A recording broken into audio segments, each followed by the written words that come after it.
ഷഹീദ്, എങ്ങനെയാണ് പ്രതിഷേധം സംഘടിപ്പിക്കുന്നത്? ഇതൊരു തുടർച്ചയാണോ? കാരണം കഴിഞ്ഞ ദിവസങ്ങളിലൊക്കെ വയനാട്ടിൽ യൂത്ത് കോൺഗ്രസിന്റെ ഭാഗത്തുനിന്നുള്ള പ്രതിഷേധങ്ങൾ അത് സംഘർഷത്തിലേക്കൊക്കെ പോകുന്നതുകൊണ്ടാണ്. ഇത് LDF നേതൃത്വം നൽകുന്ന പ്രതിഷേധം എന്തൊക്കെയാണ് ആവശ്യപ്പെടുന്നത്? എങ്ങനെയാണ് സമരവുമായി മുന്നോട്ട് പോകുന്നത്?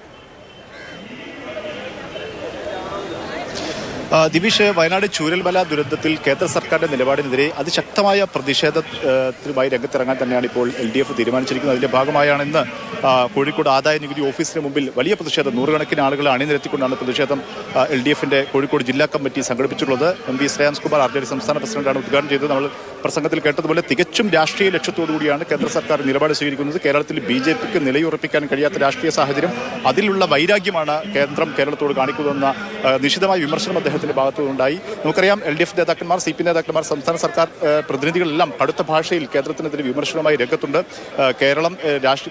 കേന്ദ്രം കേരളത്തിനോട് രാഷ്ട്രീയ പകപോക്കുകയാണെന്ന വിമർശനവുമായി കുറച്ച് ദിവസങ്ങളായി രംഗത്തുണ്ട്.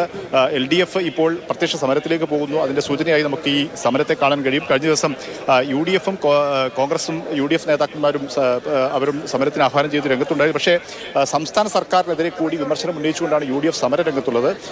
ഈ സാഹചര്യത്തിൽ കൂടിയാണ് LDF ഇപ്പോൾ കേന്ദ്ര സർക്കാരിലേക്ക് ഈ വിമർശനത്തിന് കേന്ദ്രീകരിച്ചുകൊണ്ട് ശക്തമായ പ്രതിഷേധത്തിന് ഇറങ്ങാൻ വേണ്ടി തീരുമാനിച്ചിരിക്കുന്നത്. അതിന്റെ ആദ്യപടിയായി വേണം നമുക്ക് കോഴിക്കോട് ആദായ നികുതി ഓഫീസിന് മുമ്പിൽ ഇന്ന് നടത്തിയ പ്രതിഷേധ മാർച്ചിനെ കാണാൻ.